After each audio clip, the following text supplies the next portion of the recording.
Hello and welcome to Security Panel brought to you by Celerity, the show that covers all the big topics within cybersecurity. I'm David Taylor, your host of Security Panel, and today I'm going to be joined by Celerity's technical architect for data protection and storage, Mr. Darren Sanders, as well as MSSP and Cloud Pak for Security sales leader at IBM Security, Lee Harris. But before that, let's take a look at some of the big news stories that are grabbing the headlines in the world of cybersecurity. First up in the news was that the Microsoft detected zero-day vulnerabilities that were used to attack on-premise Microsoft Exchange servers. The attacking group, dubbed Hacknium by Microsoft, used a vulnerability that allowed access to email accounts, which then allowed installation of additional malware to aid future access. It's believed that around 30,000 US organizations were hit by this, but there's most definitely going to be more to come as other threat groups are being exploiting the vulnerabilities. So make sure you patch now. Elsewhere, HP's quarterly Threat Insights report found that 29% of the threats spotted in Q4 2020 had never been found in the wild before. They also found that 88% of threats had been delivered by email, and the most common lure was malicious invoices. And another big story hitting the headlines was the fact that a hacktivist group had compromised 150,000 internet-connected surveillance cameras. And this was linked to places such as prisons, hospitals, and even schools, which allowed the activists to access to archive files as well as live feeds. Some of the companies involved was Tesla, Cloudflare, and access management company Okta.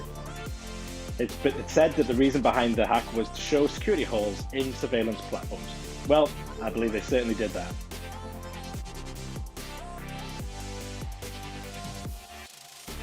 Lee, would you mind starting us off by defining front-end security for us? Sure, yeah. I mean, front-end security looks at a number of areas. If you're looking at things like perimeter defense, you've got to be looking at not only sort of your network and how you defend from an infrastructure point of view of your network, but how you also protect your remote users, and especially during COVID right now, that's really important and sort of top priority for a lot of organizations today.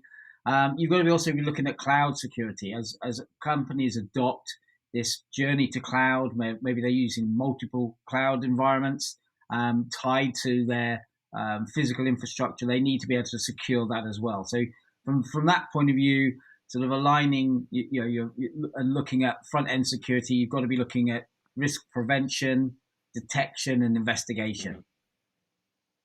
Perfect. Thanks for that. And Darren, I think it makes sense to go to you. How would you define backend security? Yeah, cheers, David. Yeah, so to me, backend security is basically around securing the aspects of your infrastructure that exist behind the scenes, so supporting the business applications. And it's typically concerned with the objects that your end users may not directly interact with. And just like the front-end security that Lee described, it's a very broad area that encompasses multiple things like data encryption, which is a key one, both encryption of your data at rest as it resides on your storage subsystems, and encryption of data in transit on your networks and the various data paths, covering areas such as account management, application firewalls, patch management of your applications and systems, and of course my main focus area, which is the backup and protection of your actual data. So basically looking at how do you actually perform backups, how and where you store backup data, and how do you govern and provide compliance reporting on that data. Yeah, definitely. That's some really good points there, guys. So we've defined what front end and back end security is. Lee, can you tell us why it's important that they work together? I think the analogy I would use is having an alarm on your house.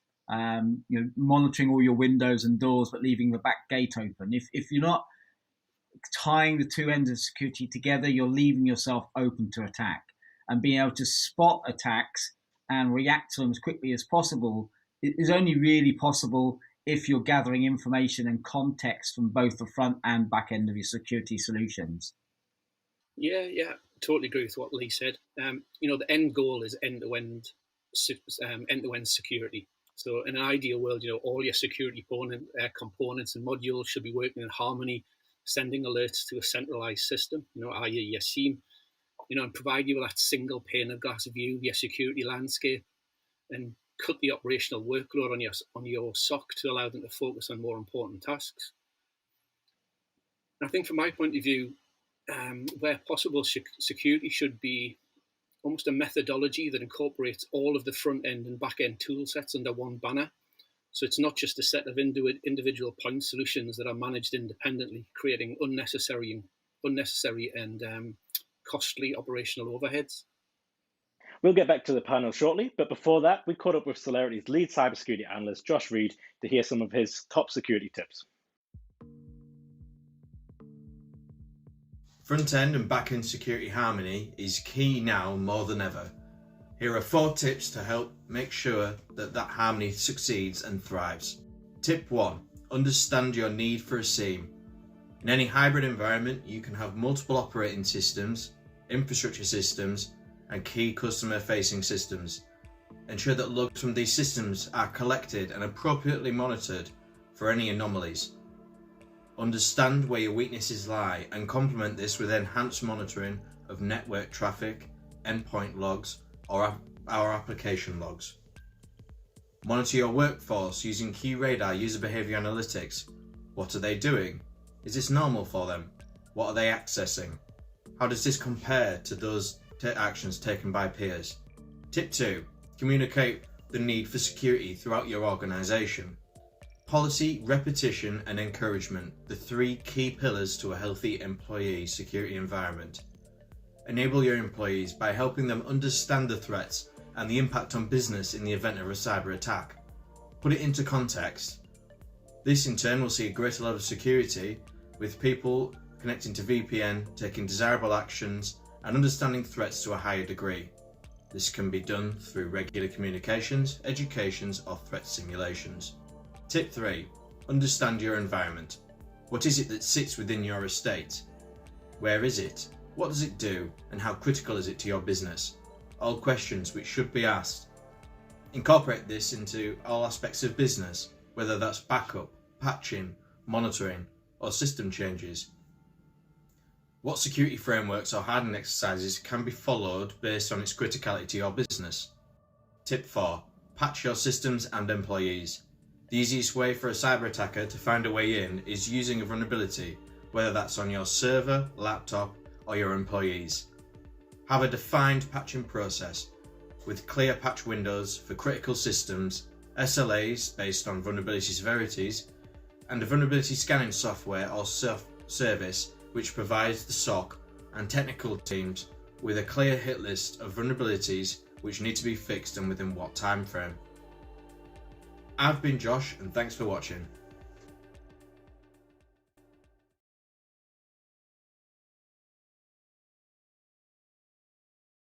Lee, how can organizations best align these 2 security elements?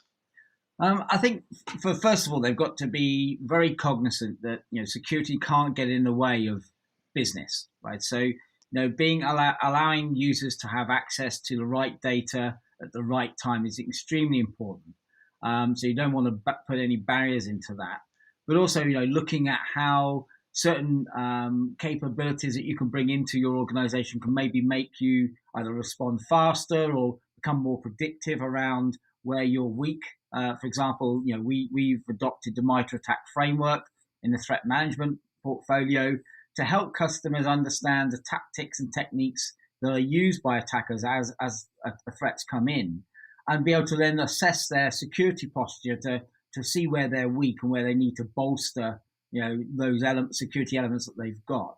And then they have to take that as an all-encompassing view. It can't be a single technology. It can't be a single access point into their organization. They've got to be looking at their organization as a whole, I think, to be able to align both sides of the elements together, make sure they communicate and integrate well with each other.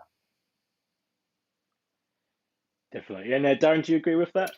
Yeah, I think to add to what Lee's already discussed, it's important to utilise a common framework when designing and building the security solution. And I'll use the NIST framework as a good example, an alternative framework to what Lee mentioned. Most people would utilise the NIST framework for architecting the front end security solution, but it also works really well when you're implementing a data protection solution on the back end. You can map your data backup and data protection requirements to each element of the framework. So, as an example, you would first need to identify what data needs to be protected, how long it needs to be retained for, and mapped to what business SLAs and policies.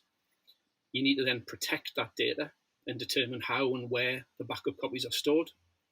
You need to be able to detect anomalies in the backup data, such as spikes in data ingest rates and changes to data reduction ratios. This may indicate a ransomware attack has occurred, for example. You need to have processes in place that describe how you will respond to data protection events, such as data loss, logical data corruption, or cyber attacks. And finally, you need to know how you'll recover your data in the event of an incident. And I don't just mean click the restore button and hope everything works, but have a recovery strategy in place that covers as many potential scenarios as possible and allows you to regularly test the recovery process in an isolated, clean room environment and perform the required forensic analysis on the backup data to ensure that it's free from infection before you even consider restoring any of it back to your production infrastructure.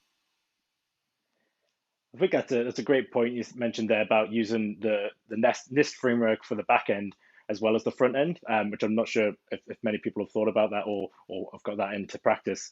So Lee, you mentioned before about integrations and communications between tools. So how useful is it to have really good integration and communication between security tools? So I think it's critical to think of this as a time element. When a threat is spotted, it's how quickly can you investigate the threat fully to gather all the context? How quickly can you react to that? And that's maybe you have to do additional investigations. Maybe you need to start using things like dynamic playbooks to be able to have an action list of steps to take to thwart the attack or stop the attack in its process. You've then got to be able to use things like automations, and those automations have to be integrated with other tooling to be able to start responding. Maybe that's quarantining an endpoint, for example. Some of the technologies we have as IBM, we don't manage endpoints. So you need to be able to communicate with, say, a SIEM technology to an endpoint technology to say quarantine that endpoint to stop further spread of a malware, for example. You've got to be able to reach into your back-end security and gain context there and marry that up with things like user behavior and analytics or network behavior to see if the behavior we're seeing of an individual is related to something we're seeing on a back-end database, maybe an extract of data or a scan. So from the front end where I sit, it's critical that I'm able to have a fully integrated solution to reduce that time so I can get back to a position of normality as quickly as possible that least impacts the business. That's some great points there. Darren, from a back-end perspective, how useful is it for the integration and communication there? Yeah, I think like some of the key things Lee mentioned were the automation capabilities and everything, and all of that's about reducing the operational burden of security, especially on your SOC, if you have a SOC. When alerts triggered, you don't want to be chasing your tail trying to find out where it originated from by looking at multiple application dashboards. You need that single pane of glass that I alluded to earlier. It has all the hooks into all of the security and backup tools. And most of this can be achieved by selecting the right security products in the first place and exploiting the RESTful APIs that are available to aid in the application integration. But I also don't think it's worth wasting time reinventing the wheel. Make use of things like the IBM Cloud Packs, where IBM's done a lot of the hard work for you. But also think about the resource overhead of running a dedicated SOC. Consider subscribing to a managed SOC service like that offered in our Citadel portfolio, where we can take ownership of the integration and communication between all of the security tools. Definitely some great points there, Darren. Now, when people think of cybersecurity, they're no doubt going to look at firewalls, endpoint encryption, and I guess like a SIEM that was mentioned before by Lee. Darren, do you think many companies are looking at back-end security, the likes of air gap and immutable copy, as a means of security, or is it still very much viewed as part of a IT infrastructure in the everyday running of services? Yeah, David, good question. I would say traditionally, backup data storage was always the responsibility of the backup or storage administrators within the organization. But cultures and thoughts around this are changing. What we're seeing more of now is that people are asking for air gap copies of their backup data, or even immutable copies of that backup data that can't be tampered with or removed prematurely. This requirement is often driven by the security or the governance departments. And what we quite often see is that the ownership and the management of this cyber recovery copy of the backup data will actually be part of the scope or the role of the security team. So the backup admins will continue to own the primary copies and perform the BAU management tasks associated with backup recovery. And the security team will actually pick up the air gap as part of their cyber resiliency duties. And this forms part of the organization's wider data protection solution. And this forms basically a non-technical security policy around the backup data ownership, in that no one team will own all copies of the backup data. And obviously this can help combat things like the insider threat scenario. The air gap itself shouldn't be viewed as a point solution. You know, it does have a vital role to play in the overall cyber resiliency solution, but it's only one piece of the cyber resiliency puzzle. And what that puzzle looks like is completely dependent on what you as an organization want to get out of the solution and how you intend to use the data you store on an air gap environment. You know, there's two types of businesses out there: one that's been attacked and the one that's next on the list. You know, the air gap may not always be the complete answer, but what it can do is it buys you time, which I think Lee mentioned on one of the previous questions. You know, the average data retention for customers can be anywhere between 30 and 180 days. But a cyber threat will typically have been resident in your environment for 206 days on average. You know, would your business be able to operate if you had to roll back all your systems to a point in time 206 days ago? You know, if you even retain backup data for that long, probably not. We'll come back to the panel shortly, but before that, I caught up with Darren Sanders earlier to hear some of his top air gap backup solution tips.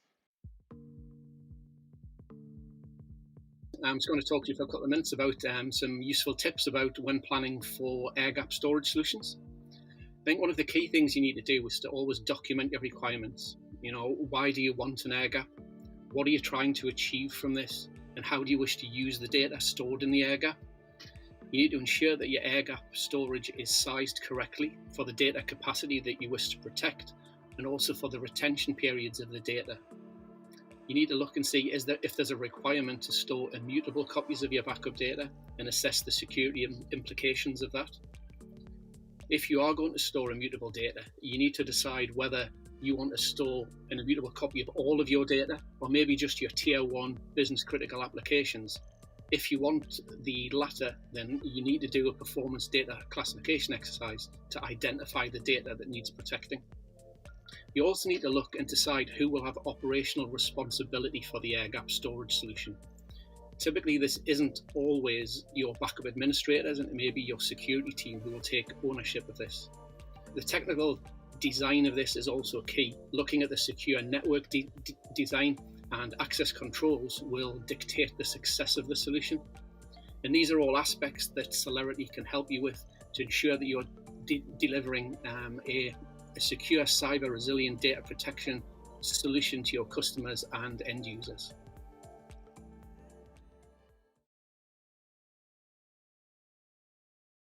Right, so we've defined what we think front end and back end security is, and why it's important that they align and work together well.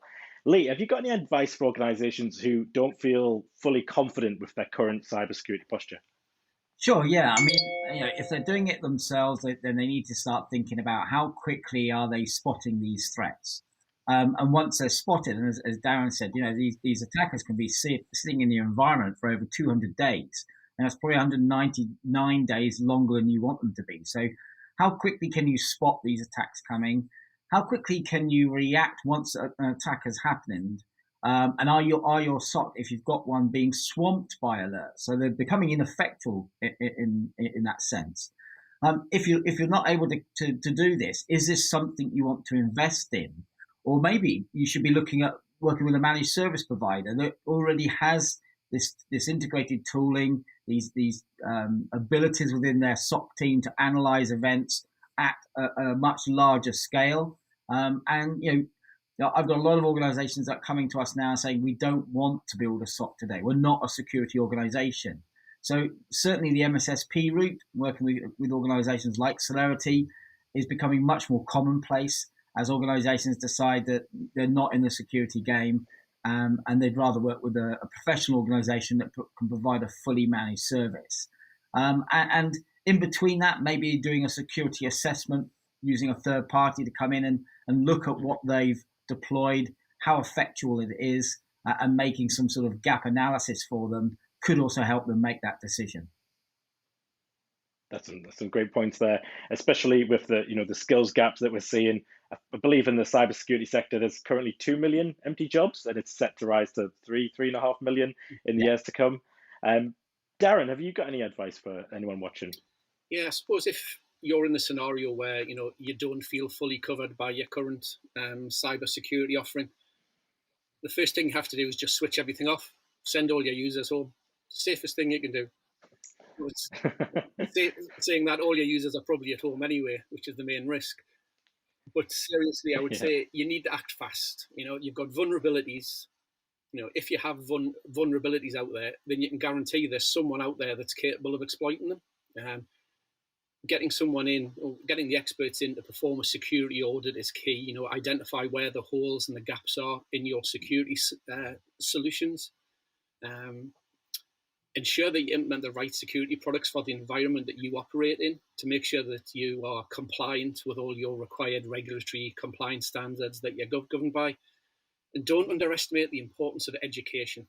Security is not all about the technology. Educating your users in cybersecurity plays a huge role in the success of any security solution.